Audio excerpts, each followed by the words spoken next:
Ang bilanggong ito, araw-araw ay inuulit lang ang iisang galaw. Sinasadya niyang lumapit ng husto sa bantay, para lang malinaw niyang makita ang susi na nakalawit sa tagiliran ng kausap. Pagbalik niya sa selda, agad niya itong ginuhit muli, ang anyo at mga linya ng susi na iyon. Bawat guhit ay kailangang eksakto hanggang sa pinakabatang detalye. Kahit ang pinakamaliit na bahagi, paulit-ulit niyang inaayos ng 10 beses. Lahat ng iyon para maibalik ng perpekto ang tamang anyo. Ang katawan ng susi ay ipininta na, pero simula pa lang iyon ang plano. Kailangang maghintay hanggang matapos ng bantay ang regular na ikot ng pagbabantay. Muli niyang sinindihan ng isang maliit na piraso ng kahoy sa apoy. At saka ito hinarap para pag-aralan ang loob ng butas ng kandado ng selda. Pagkatapos, kumuha siya ng isang manipis na puting papel. Ipinatong niya ito sa ibabaw ng butas at paulit-ulit na kinuskos at kinapa ng maingat. Sa ganitong paraan, nakukuha niya ang hugis sa labas ng butas ng kandado. Pero paano niya susuyurin ang estruktura sa loob? Sa totoo lang, hindi naman mahirap ang mga galaw na ito. Irolyo lang ang papel ng manipis na piraso at dahan-daang isuksok sa butas ng kandado. Tapos gamit ang maliit na patpat, paikutin ng bahagya at dahan-daang kaskasin sa loob. May iwan sa papel ang eksaktong bakas ng panloob na estruktura. Sa huli, ihahambing ito sa hugis ng susi para makumpirma muli. Kahit nasa kamay na niya ang plano ng disenyo. Pero kung dito lang siya aasa, malayo pa rin ang daan. Papunta sa matagumpay na pagtakas, kaya kailangan niyang gawing totoo ang planong ito. Ang materyales ngayon ay naging napakalaking problema. Kamusta mga manunood? Ako si Nguyen Review. Ang tutulong sa inyo para iwas ligalig kapag hindi ninyo alam kung ano ang papanoorin. Ang pelikula natin ngayon ay isang obrang, giit, thriller, at punong-puno ng tensyon na may titulong Escape from Pretoria, taong 2020, tungkol sa isang tao na may napakataas na katalinuhan. Na nakaisip ng isang napakatapang na plano at nagpasyang gumawa ng susi mula sa kahoy. Sa loob ng selda, napakahirap makakuha ng metal. Pero ang kahoy, makakakita ka niyan kahit saan, sabi ng mga kasama. Pagkarinig nila, agad siyang pinagtawanan ng malakas. Sabi nila, ang susi na gawa sa kahoy ay tiyak na mababasag lang sa isang hampas. Agad niyang ipinaliwanag na kung tama ang pagkakagawa ayon sa mga uka ng kandado. Hindi kailanman mababasag ang kandado. At kitang-kita ang sobrang pagkatutok ng dalawa. Napilitan si Jack na sumang-ayon ng labag sa loob dahil sakto naman ang schedule nila noong araw na iyon. Kailangan niyang pumunta sa paggawaan ng kahoy para magtrabaho, kaya mabilis na ginaya ni Nick ang hugis ng susi, para makalikha ng isang magaspang na blanko, at ang natitira ay iuuwi na lang sa selda para pinuhin at kiskisin. Para makalusot sa inspeksyon ng bantay, isinuksok niya ang materyales sa loob ng lalagyan niya ng tubig. Pagkatapos, sinenyasan niya ang kasama na gumawa ng malakas na ingay. Para makuha ang atensyon ng mga gwardya, habang siya na may agad gumamit ng basang panyo. At tinakpan ng bungad ng lalagyan, kaya para bang may napansin na silang kakaiba ang bantay. Agad nilang inutusan ang lahat na pumila. Sinuri nila ang bawat lalagyan ng tubig na dala ng mga tao, dahil naalala nila ang sumisipsip na katangian ng basang panyo. Pero ang modelong susi na nakatago sa lalagyan ay hindi nahulog kahit binaligtad iyon. Kasunod noon, inalag pa ng bantay ng malakas ng 2 beses. Pagkatiyak na talagang walang laman sa loob, ibinalik na nila sa kanya ang lalagyan ng tubig. Sa ganoon, madali nilang nakuha ang mahalagang materyales. Ngayon, kailangan na lang gumamit ng liya para hubugin ito. At halos tapos na ang susi. Pagkatapos, gumamit siya ng pandikit para pagdugtungin ang mga bahagi. At sa gayon, natapos na ang isang susing kahoy. Ang bote ng pandikit na iyon ay galing mismo sa isang matandang bilanggo. Nasa loob ng 55 taon ay naghanap ng lahat ng paraan para maisingit iyon sa kanya. Dumating na ang sandali ng pagsubok, at puno ng pag-asa niyang isiningit ang susi sa butas ng kandado. Sa kaliwa ay may narinig siyang tunog na magaspang at kumakaluskos, kaya naunawaan ni Nick na nagtagumpay siya. Pagbukas ng selda, agad niyang nilanghap ang hangin ng kalayaan na matagal nang nawala. Pero kung gusto nilang makatakas palabas, hindi pa sapat ang iisang susi lang. Kailangan niyang magawa ang lahat ng susi para sa bawat pintuan. Kaya sa mga sumunod na araw, tuwing may pagkakataon lang, ay tahimik na tinitigan ni Nick ang kumpol ng mga susi sa balakang ng bantay at inukit sa isip ang bawat isa. Nang ganitong klase ng susi, kailangan niyang gumawa ng halos 10 piraso para mabuksan ang bawat pinto sa bilangguan. At higit pa roon, bawat matapos niyang gawin ay kailangan agad niyang subukan. Para masigurong walang kahit isang pagkakamali ang planong pagtakas. Sa tulong ng mga kasama, nagpasya si Nick na simulan na ang pagsubok, at dala lagi niya ang liya sa kanyang katawan. Para maayos nila ang hugis ng susi kahit kailan. Pero sa pagkakataong ito, nagkaaberya ang susi. Bigla itong naipit ng todo sa loob ng butas ng kandado, at sa mismong sandaling iyon ang gwardya. Nang bilangguan ay nasa ronda na palapit, kaya napilitan siyang Kumapit ng mahigpit, parang buhay ang pinapasan, habang nababakbak ang patong sa loob ng kahoy. Pero nanatiling tikom ang susi, ni hindi gumagalaw. Isang maling galaw lang, kapag natuklasan sila, tapos na ang lahat. Mabilis na inihagis ng matalinong kasamahan sa kanya ang isang file, para maipantulak ni Nick ang gamit ng diretsyo sa loob ng butas ng kandado. Pagkatapos ay sinimulan niyang hampasin ng madiin at parang nababaliw, at sakto namang papalapit ang matabang gwardya. Kaya agad siyang nagpanggap na kalmado at nagkunwaring naglilinis ng sahig. Buti na lang, dahil sa pagod sa pag-akyat ng hagdan, hindi na ito pumasok sa kwartong iyon. Sa halip, lumiko pa ito at nagtungo sa ibang lugar para magpahinga. Sinamantala ang maliit na puwang ng oras, dali-dali niyang ibinalik sa dating pwesto ang kandado. Pagkatapos malampasan ang lahat ng ito, saka pa lang nila naramdaman na parang nakaalpas sila sa bangungot. Pero sa mismong sandaling iyon, may isa pang gwardya na dumating at isinara ang pinto. Nalaman nilang hindi talaga maisasara ng tuluyan ang pintuan. Halatang may isang naglalaro ng lihim na laro, pero nang silipin niya ang paligid, wala siyang nakitang problema. Akala niya, dahil hindi isinara ng tama ng matabang gwardya ang pinto, mas lalo pa nilang pinapataas ang tsansa ng tagumpay sa pagtakas. Tatlo sila, at madalas din silang nagsasanay sa pagtakbo. Ngayon, kahit tapos na ang usapin sa susi, paano naman? Nila mabubuksan ng pintuan mula sa loob ng selda. Nagkaroon ng ideya si Jack na ito at nakahanap ng paraan. Atali ang susi sa isang pirasong lubid at hilahin mula sa kabilang dulo. Ingat na ipasok sa butas ng kandado, pero malinaw na hindi uubra ang paraang ito. Hindi talaga umiikot ang mismong susi, sabi ni Charlie. Minungkahi niyang gumamit ng kahoy na pamalit sa lubid. Pero ang haba ng ganoong bagay, imposibleng maitago kahit saan. Maghapon silang nag-usap ng nag-usap pero wala pa ring maisip na maayos na paraan, hanggang sa araw na iyon nang nasa workshop si Nick nang hindi sinasadyang nakita niya ang matandang bilanggo na iniikot ang gulong ng kariton. Biglang nagliwanag ang isip niya at sumulpot ang isang napakagandang ideya. Gumawa siya ng umiikot na aparato mula sa kahoy. Pagkatapos ay matibay niyang ikinabat ang susi sa ibabaw ng gulong. Saka ang kailangan na lang ay ilabas ang aparato sa labas ng bintana, at itapat ng eksakto sa posisyon ng butas ng kandado. Pwede na sana.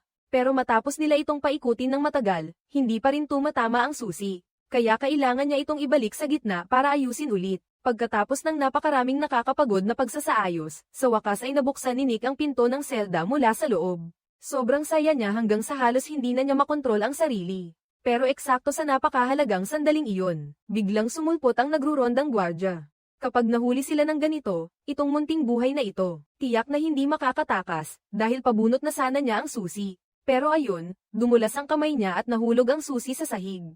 Nagkagulo na talaga, dahil papalapit ng papalapit ang mga yabag ng gwardya. Biglang naalala ni Nick na may natitira pa siyang kaunting chewing gum sa bulsa ng damit, kaya dali-dali niyang isinubo at ninuyang mabuti. Tapos idinikit niya ang lamambat na chewing gum sa kahoy na baras. Balak niyang gamitin ang kapit nito para idikit at hilahin pabalik ang susi. Pero kailangan muna ng malaking tiyaga bago ito damaikit ng maayos. Pero habang hinihila niya ito pabalik, dahil sa sobrang pagmamadali, napigtan niya ito at muling nahulog sa sahig. Kaya napilitan siyang magsimula ulit mula sa simula. Pero sobrang ikli talaga ng kahoy at napakahirap ng gagawin. Sinubukan nila ng paulit-ulit, pero puro sablay. Minsan nahuhulog ang susi sa sahig, minsan naman natatanggal ang chewing gum. Sa wakas, matapos ang napakaraming pagsubok at pagpupursigi, naibalik niya ng maayos ang susi. Habang binabawi ito, ni hindi siya naglakas loob na magkamali kahit kaunti. Bawat galaw ay kailangang maingat at dahan-dahan. Pagkapasok ng susi sa kamay niya, agad itong sumuot sa loob ng kumot, hingal na hingal siya. Ang tapang ng loob niya, sobrang taas ng emosyon niya at hindi siya agad kumalma. Kinabukasan, ibinahagi niya agad ang magandang balita sa kanyang mga kasamahan. Pagkarinig nila, sobra rin ang kanilang tuwa. Pinlano nilang sa mismong araw na iyon ay mag-inspeksyon sa lugar. Para masanay sa ruta ng pagtakas, nangako rin ang matandang bilanggo na tutulungan sila. Kahit ramdam niya na parang imposibleng maging matagumpay ang pagtakas, ginawa pa rin niya iyon para maprotektahan ang ibang bilanggo. Dahil kapag pumalpak sila, lahat ay madadami hanggang sa kalaliman ng gabi. Una, gumawa si Nick ng huwad na anyo ng tao at inilagay ito sa ibabaw ng kama. Maghintay hanggang sa patugtugin ng bantay ang nakagawi ang musika. Sa kanya marahang binuksan ang pinto ng selda, at si Jack ay nakalabas na rin noon. Pagkatapos ay mabilis niyang ginamit ang sariling gawa niyang susi, para buksan ang kasunod na pinto nang hindi gumagawa ng ingay, at nagpa siya silang maglakad ng nakapaa. Makalipas ang ilang sandali, nakarating na silang dalawa sa unang palapag. Sa harap nila ay isang bakal na pinto, at mabilis na hinugot ni Nick ang susi para subukan. Pero nalaman niyang mali ito, kaya kailangan niyang palitan ng susunod at ituloy ang pagsubok. Sobrang tindi ng tensyon, parang hinihigop ang hininga niya, at tumutulong-tulong ang malalaking patak ng pawis sa noo niya. Matapos ang ilang beses na pagsubok, sa wakas nahanap din niya ang tamang susi. Kakatulak pa lang sana nila sa pinto para umalis ng biglang. Marinig ang mga yabag ng bantay na papasok, mabilis niyang muling nilak ang pinto, dumulas siya at nagtagong muli sa loob ng silid. Sa tabi ng hagdanan ng mga gamit, pero naisarado ang pinto. Dahil sira na pala iyon noon pa, kaya hindi talaga ito tuluyang maisasara. Dalawang daliri lang ni Nick ang pwedeng kapain at mahigpit na hawakan ang tornilyo. Pero sobrang sikip ng pinakapitan, kaya hindi talaga pwedeng lakasan. At ang matabang pulis na iyon ay nakarating na mismo sa harap ng pinto. Sa pinakamasamang pagkakataon, hindi na niya kinaya at napabitaw siya. Buti na lang, mabilis na nakahanap si Jack ng isang pirasong alambre.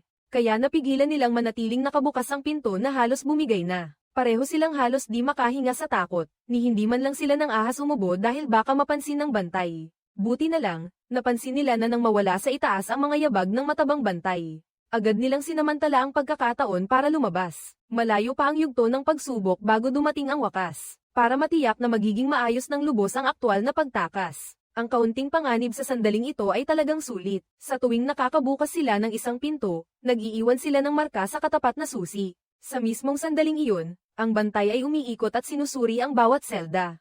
Dahil sobrang dilim ng ilaw, hindi niya napansin ang taong nakahiga sa kama. Sa totoo lang, isa lang iyong huwad na anyo, na ginawa habang tumatakbo pa ang pagsubok. Mabilis nilang muling nilak ang pinto, tapos dumulas silang muli papasok sa silid ng mga gamit. Pagkaraan lamang, natapos na niyong matabang bantay ang inspeksyon sa itaas at handa na siyang bumaba. Pero habang pababa siya, napansin niyang may ilang patak ng pawis sa sahig.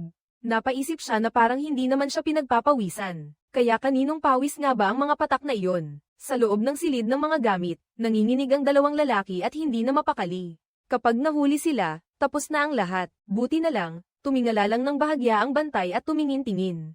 Akala niya lang ay nabasa ang sahig, kaya pinunasan niya ang bakas at tumalikod na. Ang pusong kanina pa nakabitin sa sobrang kaba ay unti-unting bumaba rin.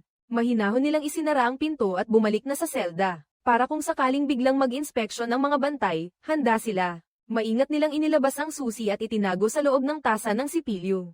Hanggang sa pumasok ang bantay para tingnan ang sitwasyon. Doon lang siya nagulantang nang mapansing may malaking aberya na. Sa harap ng pagtatanong ng hepe ng kampo, wala siyang masabi, at si Nick ay patuloy na yumuyuko at umaamin ng pagkakamali.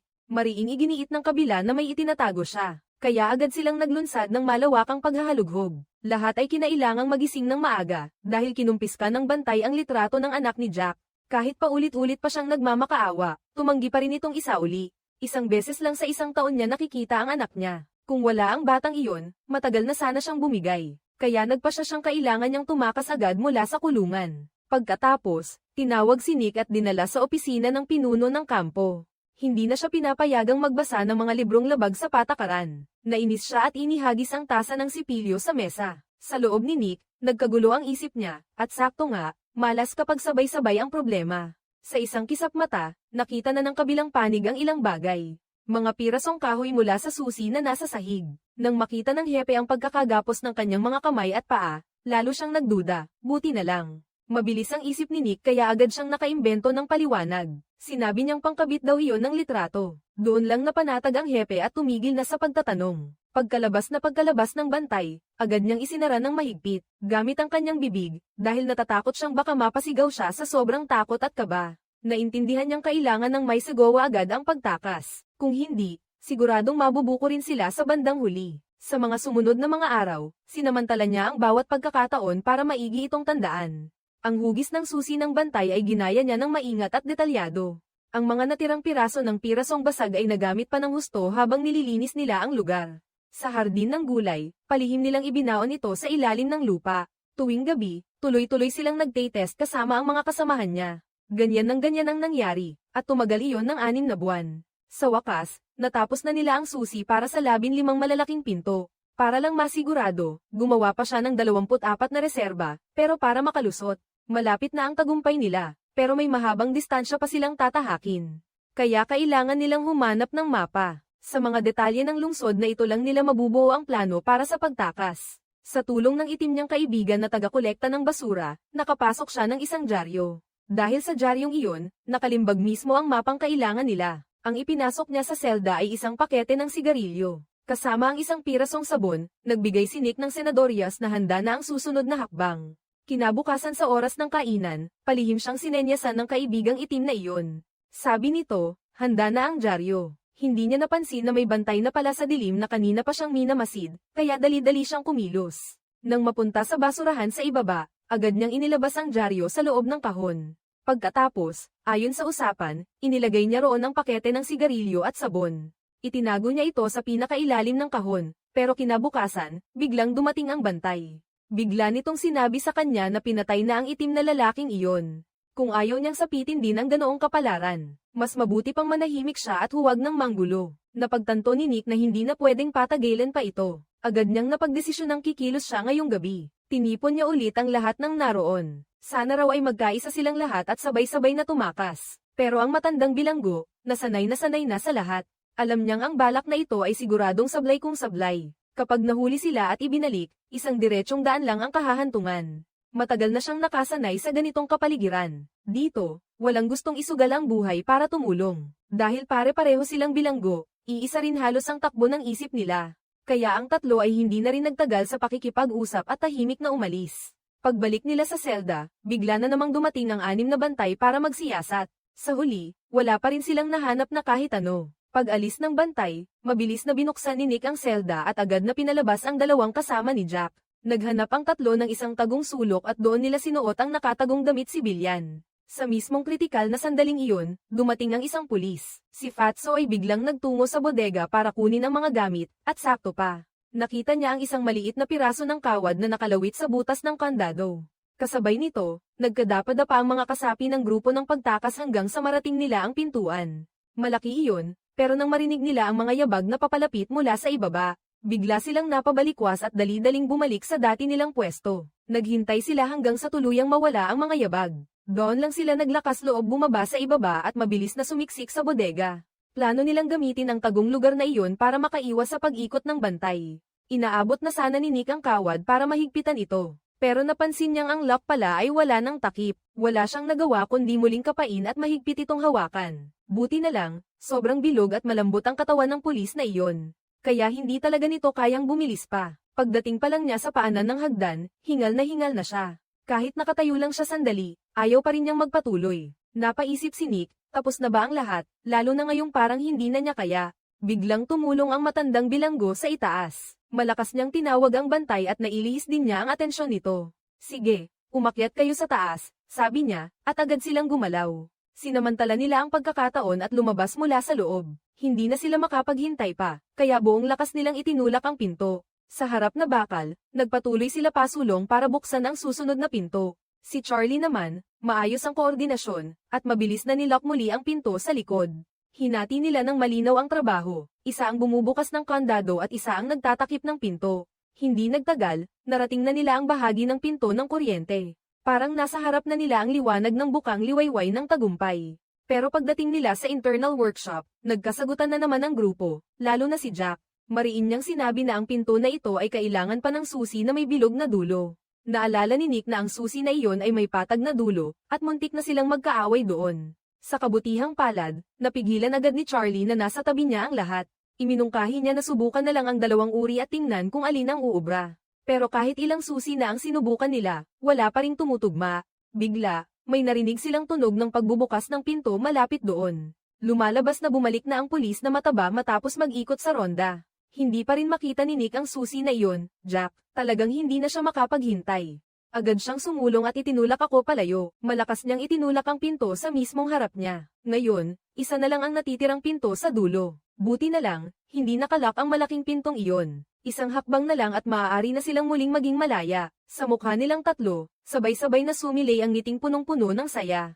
Sa sobrang tuwa, mahigpit silang nagyakapan para ipagdiwang ang tagumpay. Pero ang problema, laging dumarating ang kapahamakan na hindi man lang napaghahandaan. Sinubukan ni Nick ang lahat ng susi, pero napagtanto niyang wala sa mga iyon ang bumubukas. Kumapit siya sa huling munting pag-asa at isinubok ang pinakahuling susi. Pero tahimik ang butas ng susi, hindi gumalaw ni bahagya, walang reaksyon. Sa huli, naunawaan din nila na ang susi mismo ay hindi pala nakasabit sa bantay. Nasa tao na iyon, ano na ang gagawin ngayon, babalik na lang ba sila sa loob? Pero napakaraming hirap at pawis na ang naibuhos nila bago sila makarating dito. Kung hindi sila tatakas at mahuhuli pa, buhay na nila ang kapalit. Kumatok sila ng marahan sa pinto at natuklasang bakante ang loob. Kung kahoy naman pala ito, pwede itong mabasag. Hindi na siya nagdalawang salita, agad niyang kinuha ang susi at nagsimula ng kumilos. Ang ginawa niyang iyon ay labis na ikinagulat ng dalawa pang kasama. Ganitong kalaking kilos, tiyak na iikot agad ang ulo ng mga gwardya sa bilangguan. Pero sa ngayon, bukod sa paglalakas loob, wala na silang ibang pagpipilian. Habang mas bumibilis ang galaw ng kamay ni Jack, mas lalong bumibilis din ang pintig ng kanilang mga puso. Matapos ang 10 minutong walang humpay na pagsisikap, sa wakas ay nabuksan din ng 3 ang kandado sa pinto. Agad nilang isinuot ang mga posas at kadena kasabay ng sibilyang damit. Sa sandaling may tulak bukas ang pinto ng selda, pakiramdam nila ay para bang nabigyan sila ng panibagong buhay. Magsasanib na sana si Jack at lalabas sa pinto, pero agad siyang hinayla pabalik ng dalawa. Sa itaas, patuloy pa ring paikot-ikot ang bantay habang nagroronda. Kaya kailangan lang nilang samantalahin ng sandaling nakatalikod ang kalaban at makaalis ng mabilis. Dahan-dahan silang gumalaw palapit sa pinto matapos makalagpas ang dalawang iyon. Sinundan ni Nick ang ruta sa mapa at nagsimulang tumakbo. Pero ang grupo ni Jack ay takot na takot pa rin at hindi makagalaw. Ang buong pangyayaring ito ay parang panaginip lang. Kaya nga lang, wala na silang ibang pagpipilian sa ngayon. Kaya kailangan nilang magngalit ang mga ngipin at habulin ang oras habang nasa daan, at talagang pagpigilan ang sarili na huwag magpatalo sa kaba. Nagkunwari silang walang nangyari para hindi sila pagdudahan ng mga taong nagdaraan. Hindi nagtagal, nakalabas na sila sa area ng bantay ng bilangguan. Pagkatapos, sumakay sila ng taxi na humarurot papunta sa ibang lungsod. Noon, abala ang bantay sa pagpunta sa dormitoryo para gisingin ang mga bilanggo. Matapos niyang masuri ang lahat ng selda, napansin niyang si Nick sa kabilang panig ay wala pa ring reaksyon. Kaya inakala niyang ang lalaking ito ay tulog ng tulog, parang walang malay. Sa tanawing iyon, hindi napigilan ng matandang bilanggo na matawa ng malakas. Hindi lang nila talaga ginawa ang lahat ng ito, kundi siya rin ay biglang nagsisisi sa sarili dahil noong una ay hindi siya sumama sa kanila. Hindi may tago ng 3 bagong nakalaya ang kanilang pananabik. Hindi nila napigilan ang sarili at sabay-sabay na humiyaw sa tuwa. Hindi ito katang-isip lang.